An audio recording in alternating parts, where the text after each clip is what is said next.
دکتر سهیل عزیزی، دانشیار پاتولوژی هستم. از بیماری‌های بازپدید که طی سال‌های اخیر شیوع پیدا کرده در استان، به ویژه در استان‌های شمالی کشورمون، تب شالیزار یا لپتوسپیروزیس هست. این بیماری مشترک بین انسان و دام، حیوانات وحشی و اهلی می باشد که از طریق ادرار حیوانات آلوده به انسان منتقل میشه.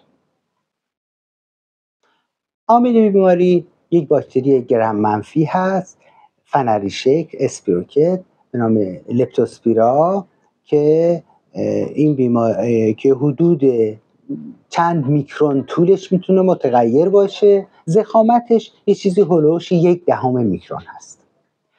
بیماری از طریق حیوانی که ادرار آلوده داره و توی محیط پخش شده، چه وحشی چه اهلی، چه جوندگان باشد چه حیوانات اهلی باشد، به انسان میرسه.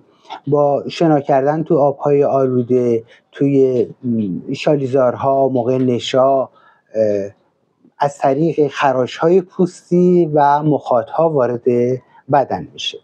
وارد بدن که شد، در پلاسما انتقال پیدا میکنه، تو CSF میتونه بره، مایع مغزی نخاعی، میتونه تو مایع زجاجی چشم بره، میتونه در کلیه بره و از طریق ادرار دفع بشه. بیماری مرحله حاد داره که با علائم سردرد، تب و استفراغ و دردهای عضلانی به ویژه توی پشت، کمر و پاها خودشون نشون میده.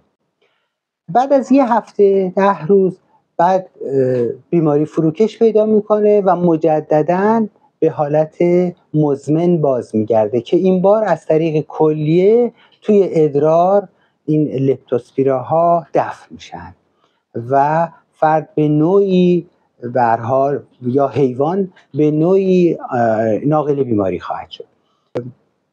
از مواردی که باید بهش توجه بشه در مورد جلوگیری از بیماری، تماس با آبهای آلوده است. در این بیماری هر وقت پزشک ظن بیماری بالینیشو به سمت لپتوسپیروز داره، خب در اون صورت نمونه گرفته میشه، هم نمونه سرم گرفته میشه و به آزمایشگاه ارسال میشه. ما در آزمایشگاه میایم روش با انجام تست الایزا IgG و IgM شو، اون آنتیبادی هایی که اگر در خون فرد وجود داره علیه بیماری، اونو تعیین میکنیم.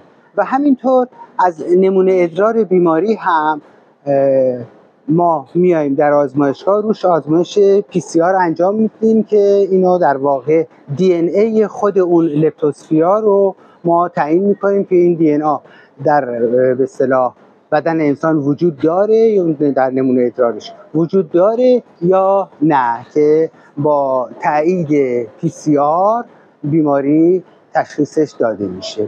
لازم به ذکره که این نمونه ها در آزمایشگاه، همون نمونه ادرار که در آزمایشگاه گرفته میشه، تنها در آزمایشگاه قطب تو شهرستان ساری، تو آزمایشگاه شهید بابایی انجام میشه این آزمایش‌ها، و شهر دیگه هم در استان مازندران، مرکز بهداشت فریدون کنار هم این آزمایش رو انجام میده. منتها PCR فقط در ساری انجام میشه و به این طریق بیماری تایید میشه. تمام.